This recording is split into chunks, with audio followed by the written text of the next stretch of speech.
Welcome, everybody joining us virtually this afternoon here as we kick off our Spring Dean's Update. We are doing the first ever podcast, Dean's Update. I am Michael Paulus, our Assistant Dean of Advancement and External Engagement, and I am joined by our Interim Dean, Alex McKelvie. Alex, thanks for joining us. My pleasure. This is great. Podcast, a little bit different format.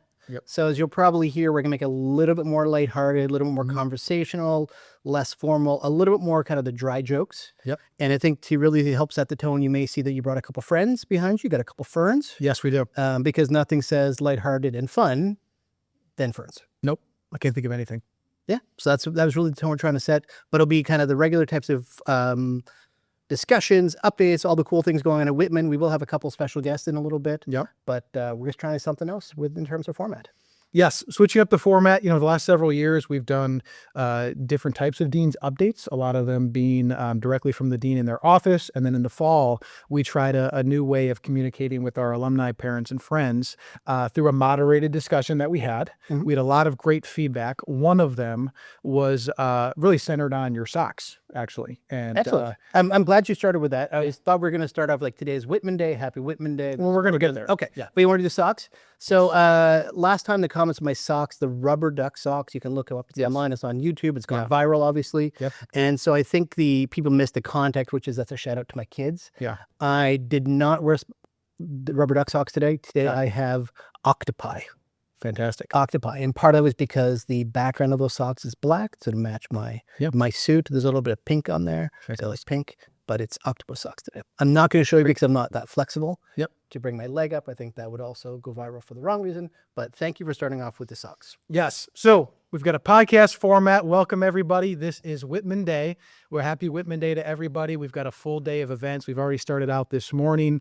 We had a conversation with Acting Chancellor Dr. Mike Haney in Flom Grand Hall this morning, and that was moderated by a student of ours, a senior, Mark Pantano. Mark did a fantastic job moderating that conversation. We had over 200 people in Whitman today. We had friends, alumni, local alumni. We had students, we had faculty and staff, and a lot of people on campus as well to come over and hear about Dr. Haney's background, the last 20 years at the university. Obviously got his start at Whitman and has spent the last several years as the executive dean of Whitman. So we're very excited for Mike and an opportunity to bring him as our speaker and highlight him, his career of leadership.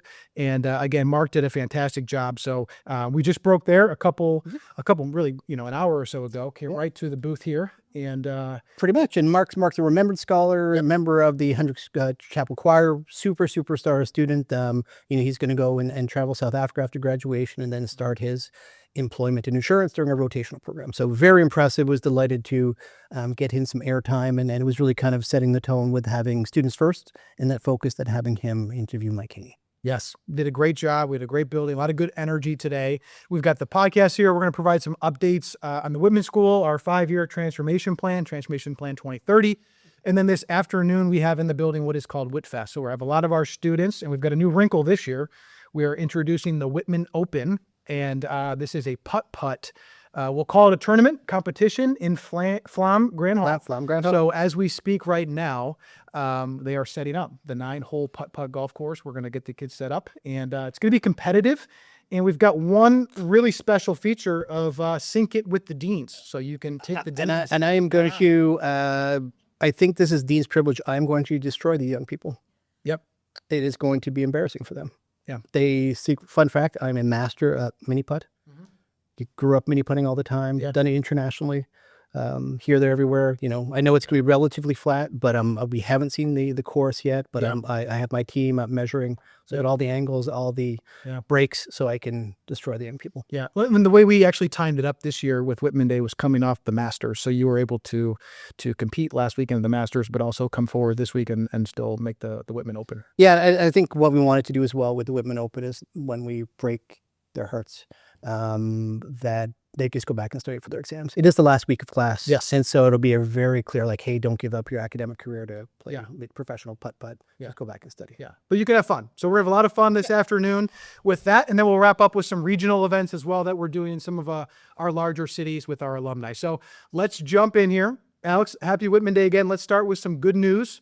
Recently, a few weeks ago, we announced that the Whitman School has climbed 2 spots in undergraduate rankings, poets and quants. We went from 39 to number 37. So talk to us a little bit about that and just our growth and our overall 5-year plan of being a top 25 business school. Sure. So a lot of our transformation plan is focusing on really elevating the profile of the school. And what we like about this poets and quants ranking is that it aligns with things we measure and value. So for instance, it's based on success factors related to the types of students we recruit, their student experience here, as well as their placement. So are they getting jobs? What kind of jobs are they getting? And so those things really align closely with our values. And so it's really meaningful that we've climbed 2 spots, slowly but surely moving in the right direction, especially with all the improvements we've already made. To see some immediate returns is really kind of reassuring.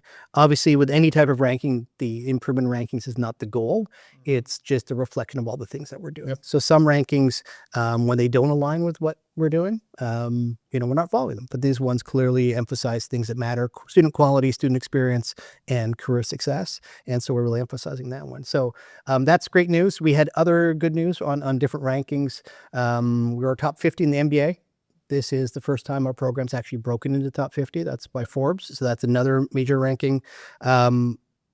With that, we're also number 2 in the country for entrepreneurship. Yep. And that's based on Princeton Review rankings. We're consistently ranked, among the top programs. I said in the country, we're actually Northeast, but we remain in kind of one of the top tier in the country.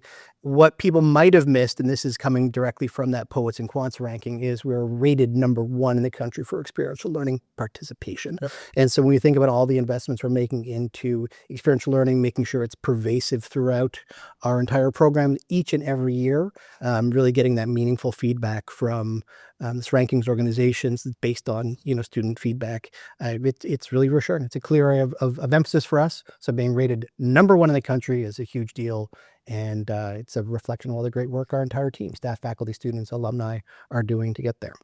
And we're going to have a team member from our experiential team come in later this afternoon here and talk with us. It'll be our special guest and talk more about what we're doing in the experiential learning area and space and our new center, and talk about how we've grown that team and how important it is to the mission of Whitman, and a differentiator for our students that are here, and also recruiting prospective students and families to come and understand how important of an experience that is. Yeah.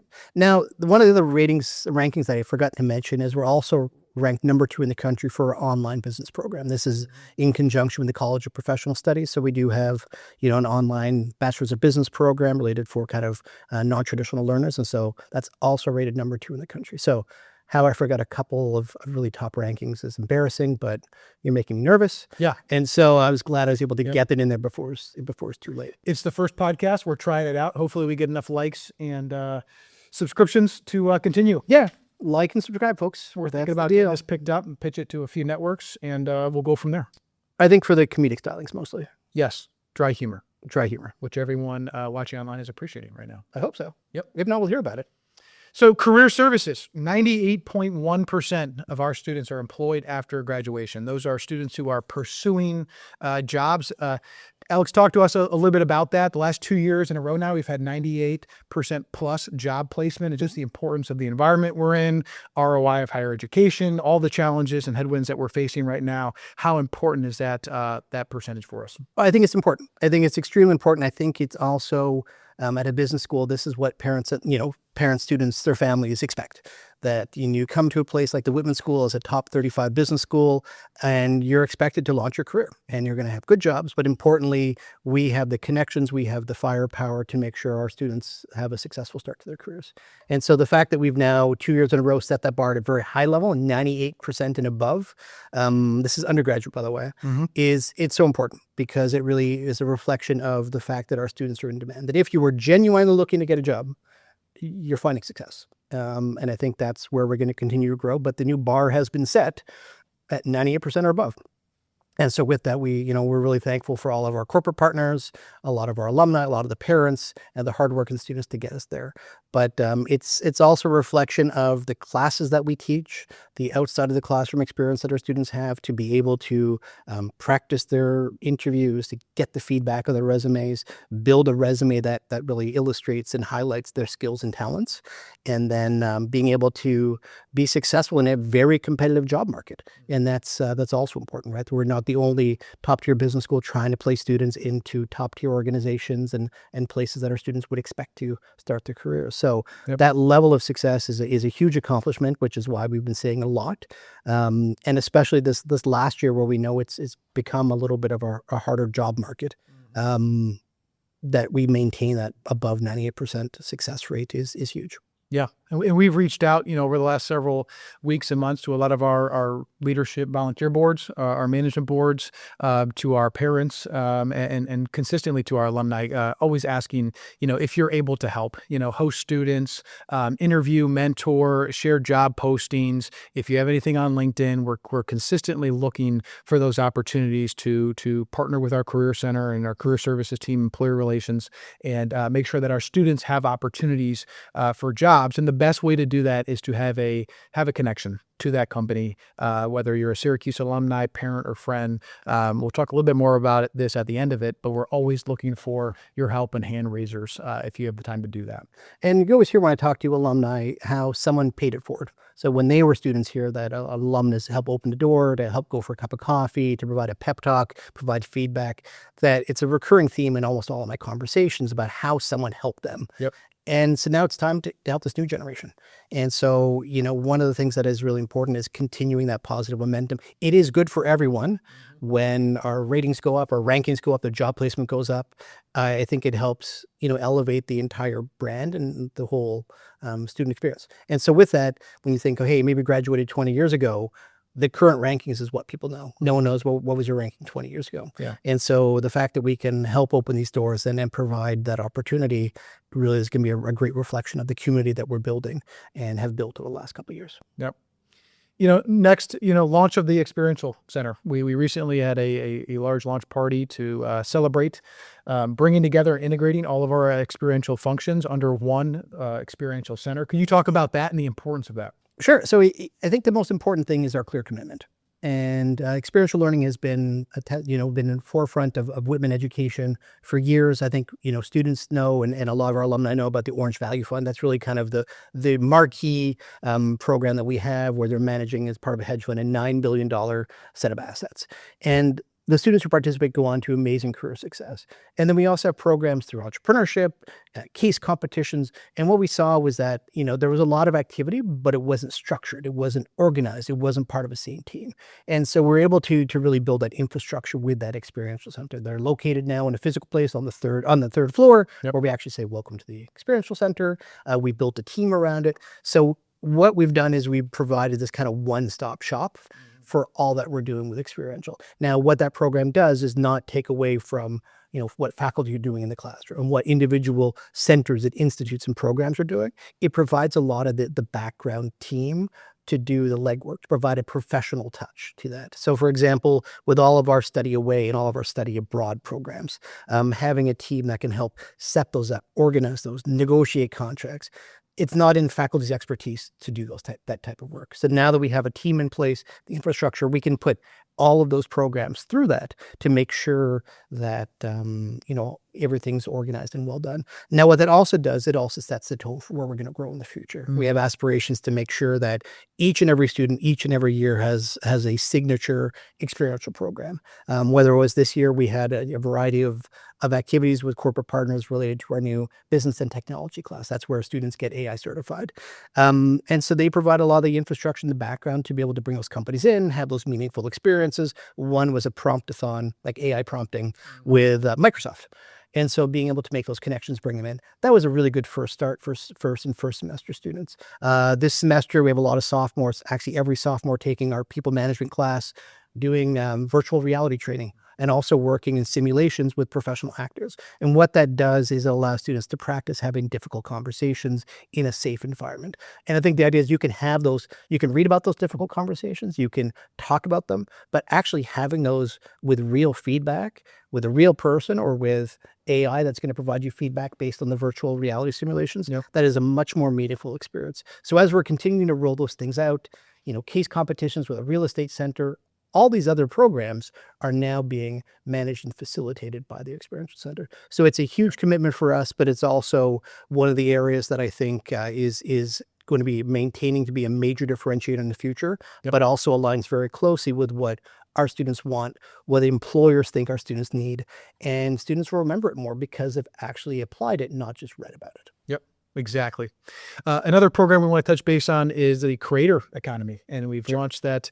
We had another large launch to launch the Center for the Creator Economy, partnering with Newhouse, and talk to us a little bit about that, but also the official moving forward with a minor, and then just talk a little bit about how is this a differentiator for us with adapting to higher education where we are and appealing to a different type of student looking to learn a different way. So I'd say it's not necessarily appealing to. I think it's adjusting as the times themselves have changed. We certainly know that creators or influencers have a tremendous impact on consumer purchases. So how and why people buy. We also know that the modern way of entrepreneurship is a lot of it's through content creation. And this is where that partnership with Newhouse comes in. Because they are the #1 communication school in the country. We're able to leverage their expertise in media, in content, and a lot of the production aspect. And then the Whitman side of that is really the business side, being able to provide our expertise in entrepreneurship, on the monetization, on the landscape, and being able to provide contracts, partnerships, legal aspects. Really, that's kind of the area of expertise.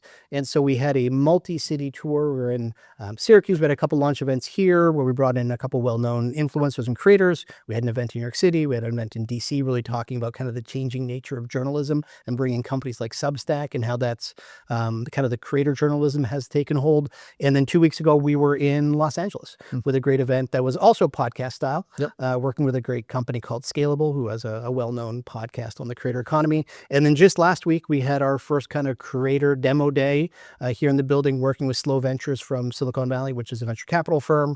And so the joke was we actually gave away $100 million. It wasn't official legal tender, but it was paper that had $100 million on it. And then they had a nice trophy. So it's doing a lot of these applied practical things to really emphasize the actual creator economy and celebrate a lot of our students who are already active in this space. Now, you mentioned the minor. This is a minor that was just last week approved by Syracuse Senate. So we are now the first and only academic institution to have a 4-credit academic degree related to the creator economy. And with that, that'll be open for all students across campus in the fall. There are 3 required courses. One is kind of an overview of what is the creator economy course taught by Newhouse. Another one is a business toolkit course taught by Whitman. And then there's an entrepreneurship course, and there's 2 versions of it. One is here in Whitman. It's a very hands-on, practical, start your own business in the creator economy course that we've been teaching for a while. And there's kind of an equivalent to that at Newhouse. And then there's a variety of courses that students can take from Whitman, from Newhouse, from the College of Visual and Performing Arts, where a lot of those students there are creators by design, connecting our friends at the Fall College of Sport, College of Law. Certainly our friends in athletics are also part of that, as many of the student athletes are also creators by design in an NIL environment. And so being able to have kind of a full campus experience, but being led by Newhouse and Whitman. So we're very excited. Students are certainly excited. It is for them. And a lot of the feedback we're getting from incoming students is, sign me up. How do I get involved in this? And so I think it's a reflection of whether student demand, student interest, and just the way of the world changing, that creators and influencers are viewed as amazing career outcomes and the aspiration of many of our students. Yeah, it's fantastic. And anybody, who is watching and listening, anyone, alumni, parents, friends who are interested in learning more about the space, volunteering, mentoring, being more involved with the creator economy, please reach out and let us know. We're always looking for help, volunteers, and leadership in that regard as we launch this program with Newhouse. Well, one surprising thing is, as we've launched this, we've had a lot of young alums, and in particular young alums, who've reached out and said, "We're so excited about this. We wish it existed when we were here." Yeah. And they have established themselves to be really successful. Whether it's kind of the people who are in front of the camera that you can see and like who are well known, but also the people who are behind the camera. So a lot of the training is not necessarily for the creators who are on film, but rather the business managers, the people who are basically taking care of the creators. And that's a huge industry as well. So a lot of the creators focus on their particular roles. But I think the kind of the business and communications degree will also prepare people for a variety of positions and entrepreneurial startups behind the scenes as well. That's great. Touching briefly on a few more items before we welcome our first guest, Chancellor Haney, now the acting chancellor. He was the vice chancellor before, executive dean of the business school here for us at the Whitman School. Talk about how that might impact us, moving forward, given his history, his impact on the business school, and moving forward. So I don't want to speak for the chancellor. I don't think, with him being very new into the role, I don't think he hasn't established an agenda or set of priorities yet. So I can frame this by saying I'm guessing and assuming based on my 20-year relationship. This is recorded. Okay. Right. So quote me on this. I think and hope this will be very favorable for women. Yes. Having Mike, having him be a Whitman faculty member, having him in a leadership role at Whitman for years, I think puts him at a particularly advantageous position of insight. I know he loves this place. I know he loves our students. He loves our alumni. He lives and breathes Syracuse University. And so I think he'll do whatever he can to continue to support the trajectory, the success of the Whitman School. He does meet with students with regularity. He'll actually sit in our cafe and have lunch. He genuinely wants to make this place better for students. And so I'll say what I believe will happen he will continue to support the work we're doing at Whitman. He does get Whitman, and the expectation is he will continue to invest. Great. And I think we've seen that behavior over the last couple of years. He's committed to this. He, as the executive for the last few years, he's been the steward of kind of the unique investment we have with the university and the senior leadership who said, no, Whitman's something special. We can put some more resources in and see how that we can continue to transform the school. So that transformation is happening, each and every day. And so he has been very helpful in providing those resources and cheerleading for us and working with central leadership support. So I imagine and I hope that that's going to continue. Yep. But it's good. And he's actually a really nice guy, which is also helpful. Yeah. Again, this is live. So. Okay. You can quote me on that. I think Mike Haney is a nice guy. He is. He did a nice job this morning. He did. Mark too. Mark did a great job as well. He carried it. I mean, Mark. Yeah, those were good questions. So I think there's a lot of other things that we didn't get to, Michael, in terms of a lot of things that have taken place over the last couple of months. We continue to invest every day in experiential learning. We had the Orange Tank competition, the Panache business plan competition, which is the first, I believe, first in the country, $1 million endowed business plan competition. We had the Dean Sustainability Innovation Challenge. It was the third year of doing that. We wrapped up our third cohort of the Panache Local Leadership Initiative. We had the second term of the Finance Career Accelerator Program, which is run by our Career Center, working together with some finance faculty, really making sure our students are prepared to have finance jobs, whether stock pitches and a variety of other tasks. And that's before they really take a finance class. Yep. And so really kind of accelerating their work. We offered our first financial literacy class all across campus. It's a one credit class. Over 150 students are currently in that class. There's been so much demand that we've been asked to do again in the summer and in the fall. We've worked with the athletic department on that, and knowing, as I mentioned before, a lot of the student athletes are working kind of an NIL situation, don't necessarily have the financial literacy training. We worked with Visions Federal Credit Union, which is a local federal credit union on that one. It's been very, very successful.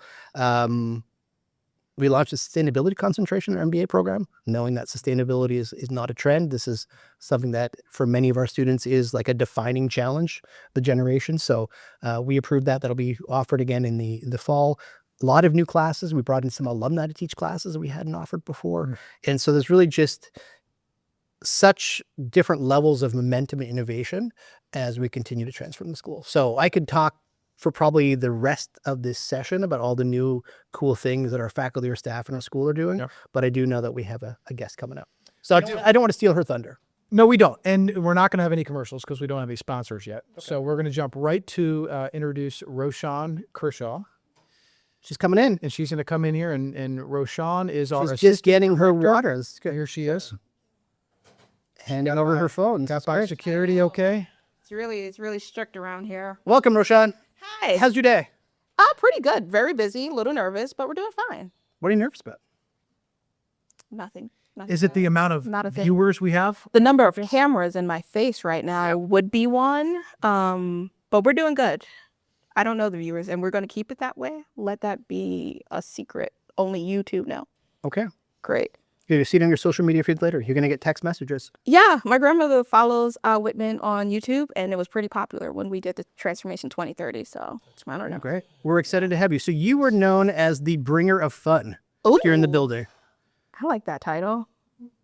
And I will take that title. Yes. Okay. I do bring the fun. Tell us about that.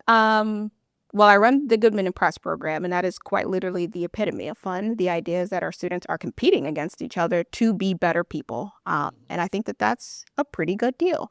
Outside of that, quite honestly, being in the experiential center, it's nice to have a thought and go, that's a crazy idea. And then everyone goes, how can we make that happen?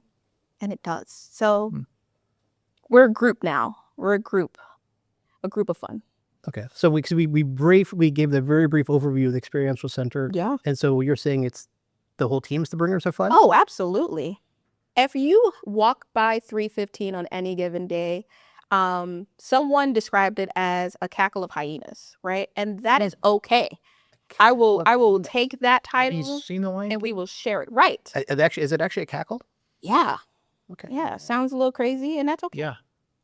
Fine. So we just shared Whitman is #1 Oh. in experiential learning participation, a major ranking for us to talk about. Yes. You know, when recruiting our students and existing parents and families. What's driving that? What does it actually look like day to day outside of walking by the hyenas? Okay. You can't say it that way now. But It's live. It's out there. usually the idea is that anything that Whitman is doing, the students want. So what drives it is quite honestly our students. They are our first audience. They are our first customers. So making sure that we are creating a product that they actually want to do and then making it as good as possible. Sometimes we change it. Every year the programs might be a little bit different, and that is okay because every year the group of students is different.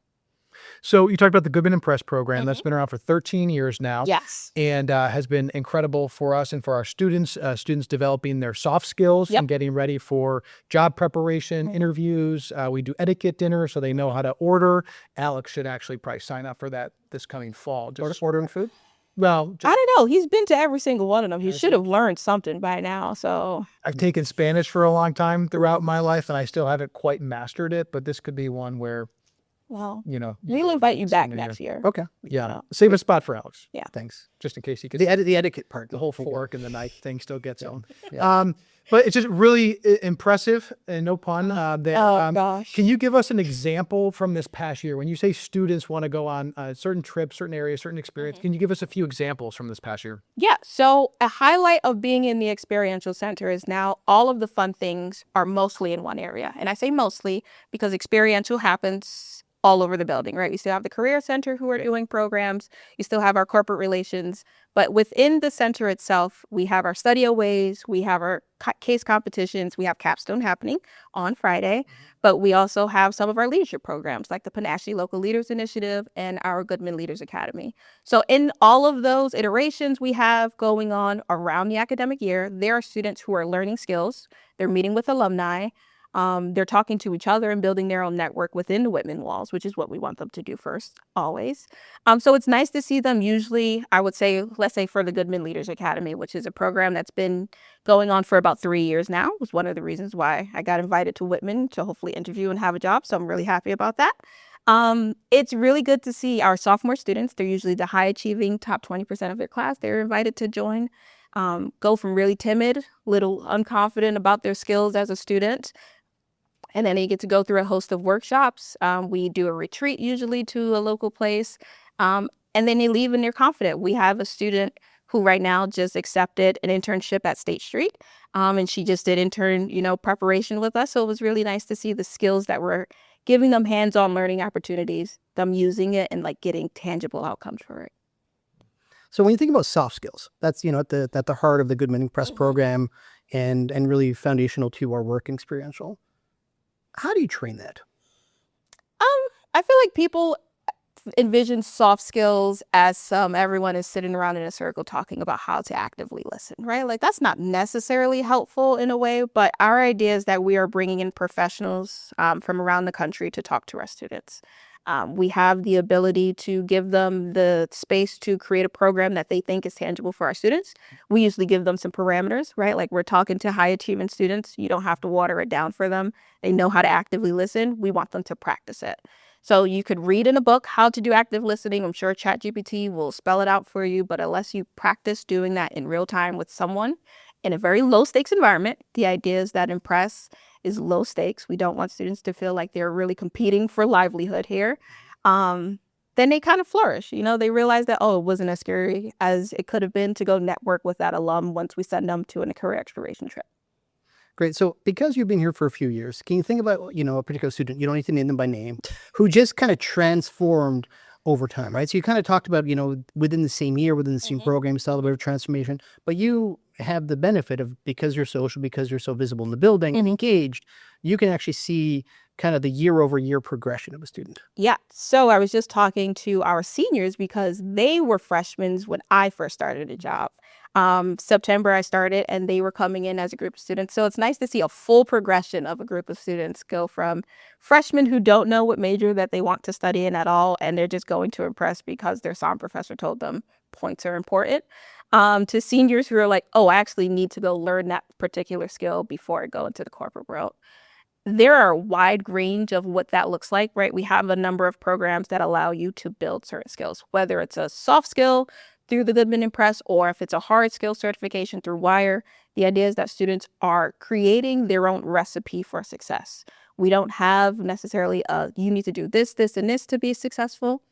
So for a student, I can think of one in particular. She's one of my favorites and not the one coming on soon. So I'll let her shine separately, but she is pretty good. Who came in, and she doesn't necessarily fit the business student bill that I had in my head coming in as a non-business person to Whitman. So she stood out to me originally because she was more timid in the way that she communicated with people.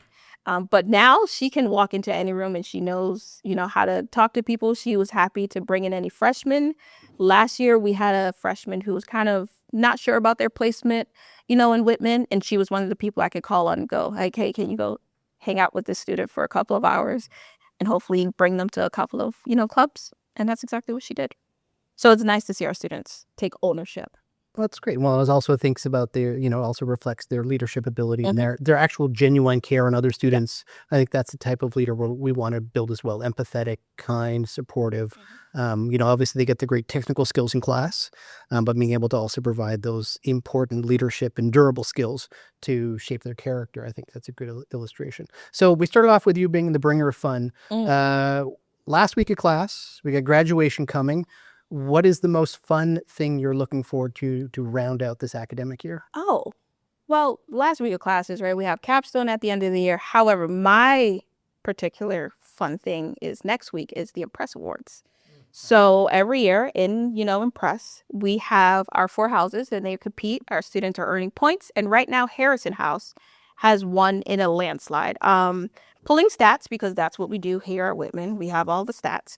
We had 2 of our students have the highest amount of Impress points ever, which is really good, right? So we're not only are we giving them more programs for them to earn points at, but they are finding other opportunities to get those points and hopefully build their resume. So you had Mark, who was right there with the chancellor. Yep. And like foreshadows now? Yeah. He really brought it home with being number 1 in his cohort, which for our seniors. And then on the other hand, we have Jay, who is a freshman, and he did just about everything under the sun. So they definitely helped Harrison bring it home this year. And then we get to present the cup to the Harrison House mentor. And who is the faculty mentor for Alexandra Kostakis is the Professor house. Kostakis. Okay. That's good. Yes. And has she won before? She has won before. She's won at least 3 times before. Okay. So she's very competitive. She is a race car driver. No- Yeah. They should. Yeah, our house mentors are very unique. You got to judge. You have an entrepreneur who likes to really go around the world and talk about how great she is, but also drink a lot of coffee. Okay, thank you. And I love that. Yeah. They have a dog, the Weimers. There's a lot of Weimers. My favorite one would be Bauer, and he's our pet therapy And dog. that's the pet therapy dog. Mhm. Bauer is very cute. Yeah, it's a great dog. But I think the house mentors are the faculty members who help lead the first semester class that all of Yep. their incoming students take, Mhm. but are also active in other classes later. So they'll Yes. certainly see them. Some teach in the sophomore level, some teach in the MBA program, some teach juniors Capstone. and seniors. Capstone as well. Mhm. Kostakis is one. But those are hand-selected faculty members who genuinely care about student success and are the right fit for the right level They they're are teaching. outside of the classroom, and they are happy to do any additional workshops that I need them to do. Usually, if we need them to judge on anything, they are the first people we call because we know that they are capable of doing it. They have a tendency to say yes. Yeah, which we love. And I will say Yes, one of and- them, two of them are actually in the Whitman Fantasy Football League. I will say that. They know I that's was great. neither of them won this year. Just I'll leave it at that. Yeah, no, there's a fantasy football. Invite it. Were we giving out invites? No, it's a private thing. Not more. You just made an album. There you go. All right. Okay. No money involved, so don't. do that. I don't want to do it then. Yeah, it's I don't want more about bragging rights than the $5 pot. Yeah, it's more about business management, managing your team and your rosters, right? No, it's mostly mockery of our peers. I think it's. I was trying to make business spin He on was it. trying to Yeah. break it down. Roshawn, we're going to bring it home here, Roshawn. For parents and alumni on this call, what is the best way that they can plug into what you and your team are doing with experiential learning? Ooh, okay, so there's a couple of things. Number one, for any of our freshman or sophomore parents, talk to your students. Ask them about what they are doing and what they aren't doing. Because sometimes they think that they're doing it all, and that's not necessarily the case. Whitman has 100 programs a year for our students to do. So sometimes hassling them helps us a little bit. And for our parents who want to be involved outside of the classroom, we have plenty of trips that we go on as a team. So if you have any companies that you think would be a good host for our students, Yep. if you want to judge anything, we are more than happy to have our students and their parents be involved. Great. Love it. Fantastic. Do you want to give one more shout out to Grandma? Oh, yeah. Hi, Grandma Jessie. Love you. All right. Fantastic. Thank you so much. Thank The you, one Roshawn. and only Roshawn Kershaw. Thank you. Bye, gentlemen. Thanks, Have Roshawn. fun. It's been fun. Thanks for bringing the fun. All right. We're going to continue here with another guest. Yeah. We don't have any commercials yet because, again, we're still seeking sponsors. Do we want to ask that for parents too, if anyone wants to sponsor this? Yes. We're looking for recurring sponsorship so we can continue with these updates. Okay, perfect. I really like sparkling water, just if I can put that in there. Yeah. So if we want to get like someone who's in the sparkling water industry, Yes. especially flavored sparkling water, I'd be happy to It's a crowded shill, market. basically basically sparkling water on behalf of sponsorship for this very fun, fantastic event we're having so Yeah, far. a lot of ferns here. Yeah. Silke, thank you for joining us here today. Do you want to introduce Silke? Yes, Silke is class of 2026. And, Silke, I get to see Silke probably more than I see most of our staff because she is volunteering to do everything in the building. She works across from the Alumni Center, and she is in every piece of collateral, video, social media outlet that we have in platform. And she is a tremendous ambassador. Thank She is an you. ambassador for the Whitman School. So we're happy to have you here. Do you want to embarrass her a little bit? Like talk about how good she is, and not that she we can jump into that. appears in a lot of collateral, because there's a reason for that. It's not just, the collateral, being the collateral doesn't drive her success. It's the success that drives the media appearances. Yes. So many people will recognize Silke and probably get autographs all the time because you were recently named one of the best and brightest students in all of America, according to Poets and Quants. That's a huge thing to be like one of 100 across every business school in the country. You're one of our 2 class marshals. You are a triple major finance, business analytics, and political science. And you have more than 200 hours of community service. So you're very engaged in the community, and you're going to be leading a group of students to Kenya, and you're going to Chicago to work as a financial analyst after graduation. So all of these cool things is what led to that social media, not the other way around. It's tremendous. You're an influencer. And you're, Yeah. right. And so we'll start off with a really easy question. So you were named one of the best and brightest in America. Yeah. How does that feel? I mean, it's incredible. I think It's hard to put into words just like how honored I am, but also I think it's a testament to Whitman. I came to Whitman as a very shy individual, I would say. High school, I was not always the person who wanted to be out in front of everyone, and I think that the growth that Whitman has allowed me to do is definitely part of the reason that I was able to get such a high honor. Great. So 3 majors, all these other things. So you don't sleep, obviously. But you've collected basically at this stage a resume that will probably take people, a regular person, 3 lifetimes to build. What really has been like the driving factor behind all of these activities and all these levels of engagements? Yeah, I think the biggest thing is just, I only had 4 years here, so it was kind of like, might as well do what I can. I like just saying yes to things, and so when I had an opportunity, I was like, might as well try out. And the truth is, like, when you're doing things that you enjoy, it doesn't feel like work. So you're just going out throughout your day, and just happens to be adding on to that resume, which was a really great thing to find. And I think the balance that I was able to find was really helpful as well. Great. So you joined us from Northern California. Yes. What brought you to Whitman? Yeah. So I always knew I wanted to go to school on the East Coast. I just had a feeling as a kid. I just loved the East Coast. Have some family on Long Island. So when we came and visited my senior year, like pretty much right now, like end of April, was my first time visiting the Syracuse campus. It was pouring rain, gray skies, not a great day. And I was just like, I want to go here.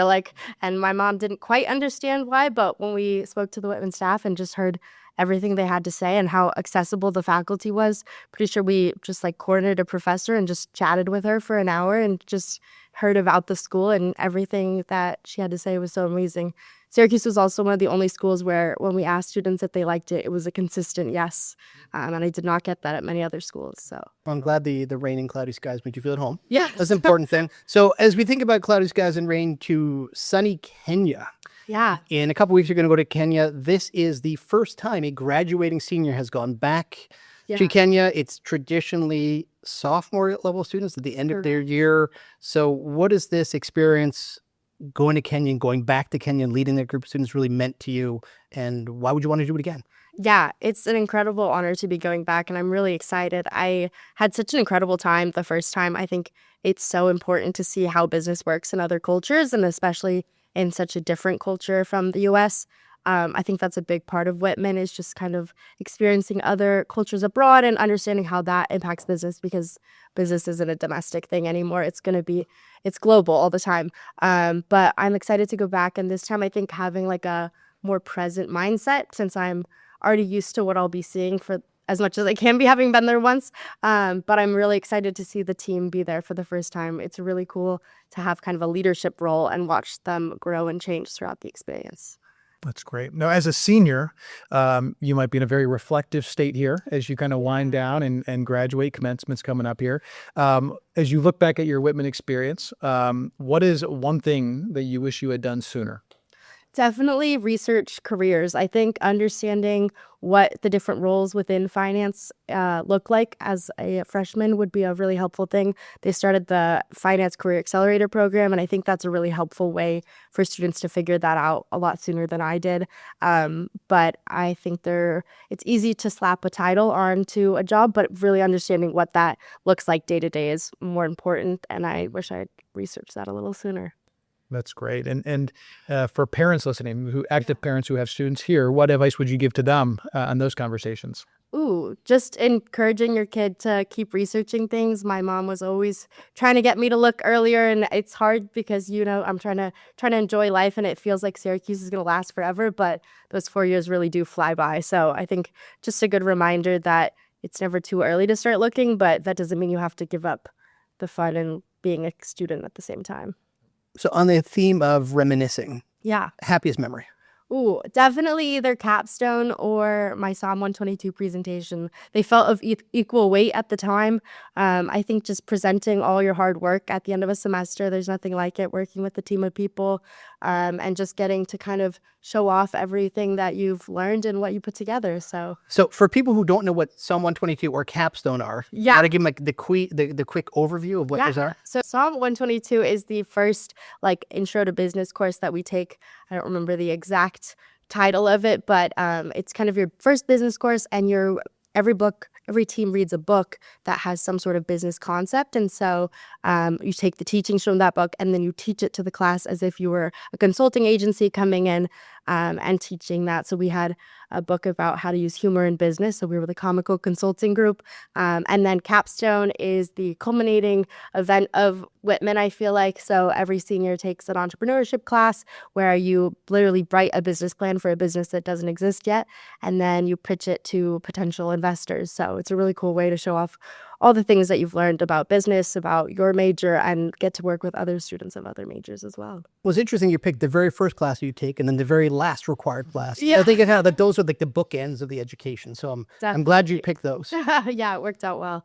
I think they're just very, it's a lot of hard work, but it's something you can be proud of at the end as well. Especially because it's your own creation. Yes, exactly. And that's part of the building the entrepreneurial mindset that a lot of our students, are kind of really known for. That, we're one of the only places that every single student is going to take an entrepreneurship class regardless of major. So you can be an accounting major or finance major and you're going to take entrepreneurship because you're going to learn to think like an entrepreneur. Why? That's what people in business expect you to do. Exactly. It definitely is a harder skill than I was expecting, and something that was good to see before I head out into the real business world. Great. Yeah. Well, it's a delight having you here. Thank you. Best and brightest in America. Understand why. All these tremendous accomplishments. Congratulations, Silke. We'll see you obviously the next couple of days before graduation. Thank you. Okay, thanks for coming. Silke. Awesome. We had two good guests, Michael. A fantastic guest. I wonder what our PR team had to pay them to get them both here. Probably not enough, Yeah. but the start. No, but I think they also really reflect a lot of the culture that we're building, right? Super talented students, really engaged. And then the team with Roshawn is one of multiple members of the Experiential Center, really kind of working day to day with our students. I think that's fundamental. And, one of the things I didn't mention earlier is as we've been investing in the school as part of the transformation plan, we've actually hired 20 new staff members this year. And some of them are critical hires. We've developed our new marketing communications team that's now fully staffed. We've also created new positions. We have a director of academic advising who's helping to oversee our advising team. That's a new position to make sure our students are getting the best advice and are really supported in their academic journey. But we also hired a new assistant director of student success who's really going to help, students who are, maybe struggling a little bit, not doing well academically, who have challenges outside of the classroom. And so like a lot of our mental health programming also goes through there and really kind of keeping students engaged. So those are just some of the examples of where we hired.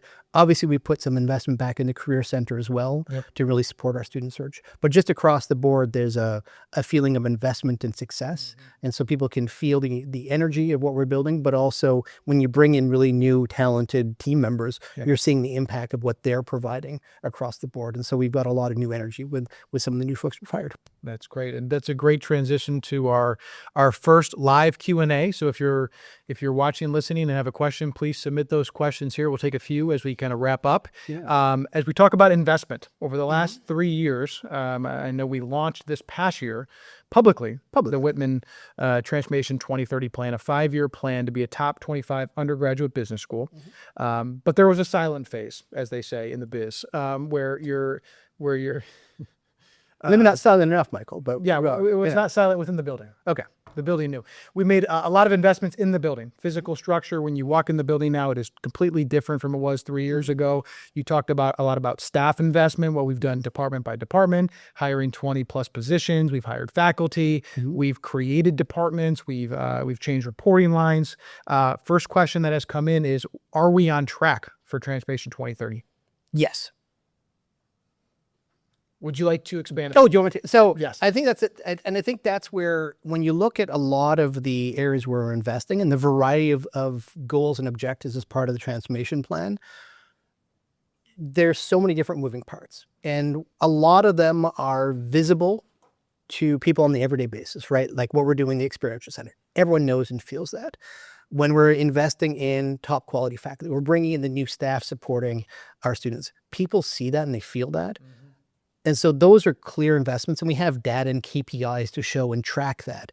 But even things like the Career Center placement, a few years ago, we were not 98%. We were down 93. 5 years ago, we were 85, right? So you're able to see over time how these investments are paying off. When you think about our investments in bringing in top quality students, this last fall of 2025, we had an average GPA of 3.84 and then 1349 SAT score. Those are significantly better than years prior. Most qualified incoming class ever. Academically qualified, yeah, while also maintaining strong leadership skills and personability and like the grit that we know our students are known for. But there's also a lot of the behind the scenes thing. So I mentioned like the investment in the Marcom team. People might not see the team, but they're certainly going to see we've upped our game on social media, we've upped our game on storytelling. We're doing a better job at communicating. Behind the scenes as well is we've developed a number of departmental engagement boards. These are our specific ways to engage and involve our alumni in working with faculty, providing insight, providing industry expertise that is formal, right? So we've built mechanisms to engage our alumni to help out, but then leveraging that knowledge to inform curriculum, what's happening in the marketplace, where although our faculty are great, they're not always focused on the latest, greatest, and what's happening at these great companies. So we're building these engagement boards to make sure that we're tapping into the talent. Those are types of things that are really driving a lot of our success as well. But people see the outcomes, those 98%, 3.84, but the mechanisms through which we achieve that are less visible to people. So across the board, we can show a lot of the different ways we're making progress. I like to think a lot of what we're doing is we're taking 3 significant steps forward and maybe, quick step back on things. But the overall momentum is definitely going up across a lot of these things. And part of that is also communicating about these clear goals. Ask anyone in the building and they can tell you 98.1%. Why we've set, career placement, getting students jobs as a primary thing. So everyone in the building knows that. They're asking about it. They're setting pressure of like, what are we doing? Why are we where we are today? What can we do to help? And so it's really building a culture towards making a huge difference for our students. And so communicating, tracking, building databases so we can, track a variety of performance metrics. Those are things that we're now building, including, process innovation, things that no one really see unless you're working inside the building. But I think overall, it's a very clear yes. Momentum is building as we continue to have success. More success is coming, with the experiential side. We've had students who are now winning national case competitions. And those are the types of things that as we continue to refine our program, continue to invest, more and more of those successes are going to come. So it's a very easy yes. And we're working, internally, again, some of the things you might not see internally, what we've done with staffing with our marketing communications team, your brand, your perception, and all the things that are happening with your students in the building. We have made a concerted effort to build out our marketing team to tell these stories. Correct. When you look at Whitman Day, when you look at emails, newsletters, social media platforms, LinkedIn, how we're using Facebook and Instagram, how we are connecting with our alumni, meeting them where they are. The reality is for our alumni and parents, it's not always easy to come back to Syracuse, New York. You might come back one weekend a year to visit your son or daughter, maybe a family weekend. If you're an alum and you're busy, it's not an easy direct flight. So we've really taken the approach that we are going to go to our alumni. We are communicating directly to them. We have resourced that team. We have elevated, really our brand marketing strategy. And we've worked with Central Campus as well, because it's a priority for the university. And, for us, I think our goal is to continue to do that, to continue to storytell all the great things that, Roshawn is doing with experiential, and Silke and Mark are doing, the type of students that we have, because that's going to help tell our story, our brand, and that will impact our overall perception and our rankings. And I think that's spoken, by the way, like someone who leads that unit, by the way. So good job. Thank you. I actually wrote down a few notes beforehand. Okay, good. No, but I think that's where we continue to hear from the market. There's so many good things happening at Whitman that the outside world just didn't know about. And that's kind of shame on us for not making sure people know about that, because there are some fantastic things happening across the board, each and every floor here in the building. And so that's a part of what we're doing. So we're tracking. We actually, in a couple of weeks, we're going to kind of present the year's successes to all faculty and staff as kind of like our annual wrap-up session, if you will. But there's just so many cool things that are happening. So that's an easy yes for the overall question. Another question, does Whitman have an expectation of what students should be doing during the summer? Do you have any support of summer work, internship, jobs, or additional courses? Absolutely. So we are one of the few places that will actually require each and every one of our undergraduates to have an internship before they graduate. By and large, that takes place as they are rising seniors. But we always want our students to get started early. So from the first week on campus, we connect our career center in. There's training sessions as part of the Goodman and Press program. We have kind of these career exploration conversations. There's a great program that they run called Design Your Future to really dig deep into those types of issues and get resume training, interview training. I always want students to go and make a career connection early. Talk to your career advisor. There's lots of tools. We've also invested in virtual reality to help them do mock interviews. We bring a lot of alumni in to help, practice sessions. The biggest issue that I think students face is they forget or they don't go to the career center early enough, that they kind of wait until their senior year, and by then they're going to be behind the 8 ball. So as first year students, they should be thinking about internships that are kind of age appropriate for them. We have a lot of opportunities here locally through a variety of programs we have to get involved in companies. Definitely as a rising junior, so after your sophomore year, you should be looking for a professional internship. And the Career Center has an amazing set of resources and tools to say this is an appropriate internship for you, even if it's not a full summer. We have an opportunity fund that will allow students to kind of make ends meet if need be, if they're perhaps, working down in the city and the pay they're going to get doesn't allow them to live, in Manhattan. So through the generosity of a donor, being able to provide that funding, Google Opportunity Fund Syracuse as an application portal for that. But there's just all kinds of ways that students should be getting involved with companies, with project-based learning from their first year here. And definitely by the time they're juniors, they should be focused on internships for that summer and then full-time jobs. We know that if you have a great internship, the likelihood is you're going to get rehired. That is the way companies are hiring now. So making good impression, and that's where the soft skills come in, and the training of saying, everyone's going to have Microsoft Excel certification and AI certification. So be able to do the job that they're being asked to do, but also being a great fit. And that's where we continue to get feedback from employers that we share with faculty with the expectation that we're going to help adjust our curriculum or develop a lot of these other kind of co-curricular outside of the classroom experiences through the experiential center to make sure that our students are ready for what's ahead of them. That's fantastic. And if you're a parent with a son or daughter here, encourage them to go to the Career Center. That's the big always, yeah. And that's and says like, why does my student not have a job yet? It's like, have they been to the Career Center? Yep. We actually track the email all the time. We have, behind the scenes, we have databases. I can fact check.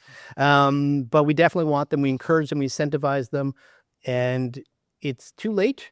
Or it's never too late, rather. So if they haven't done it yet, do it this week. Yep. We want to make sure that, all of our students get employed and really are able to launch their careers through us. And it really takes flight before their senior year. Yep. So as we wrap up here, just a few messages with 120 seconds left. If you're listening, have any questions, please follow up, please email us, reach out to anyone on our staff at any point. We would love to engage with you, love to talk with you. If you have the opportunity to hire or refer Whitman students, please do so. Again, reach out directly to myself or our team, anyone on our external engagement groups, our alumni relations team. We want to be connected with you all, and we want you to have a relationship with the university. And if we can help leverage to help our students get jobs, get internships, to have you involved on campus. I spoke earlier about we understand how difficult it is to get to campus. We've moved to a lot of different virtual opportunities, judging competitions virtually, mentoring students virtually. A lot of our management, our volunteer leadership management boards meet virtually. So we have a lot of opportunities, whether you're in California, Florida, New York City, or local.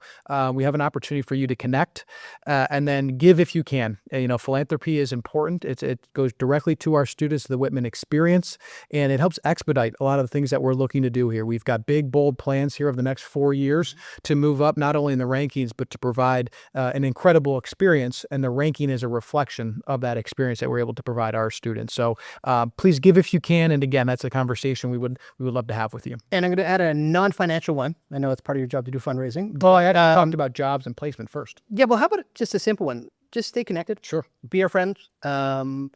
Like, follow, share with your friends, help open up doors for our students. Yes. If in the community you have connections with prospective students, like high school students, tell about Whitman, tell about what's great here. Really just be a great friend.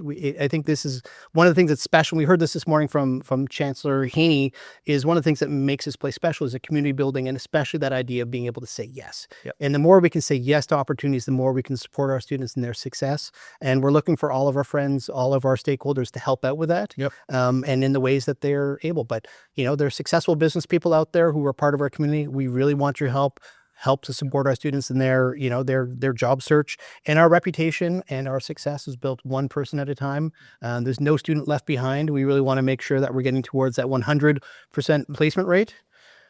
Did I get you on that? Was no student left behind? Has that been used before? Am we getting in trouble? Like worse than the fern jokes? No, these are good jokes. These are good jokes. Okay. You got me there in the last I one. think so. I was trying kept a pretty straight face until we got to the last couple You did seconds. really well. I was biting my lip on things that I was going to say, but I know I get into trouble. But I thought at least I'd sneak things through some of those. But before we sign off, just thank you. Happy Whitman Day. Whitman Day is about celebrating all the success and all the ways that we're trying to support our students and to make the world a better place. So showing up in Whitman, caring enough about the school. Thanks for spending your lunchtime with us. And if you're just watching this on YouTube after the fact, I hope you have a good Whitman Day in your own kind of way, shape, and form. I know there's parties happening tonight Yes, some all regional across the events. countries. Yep. So how do they find out about that? New York City, DC, Boston, LA, and San Fran. We're having regional events.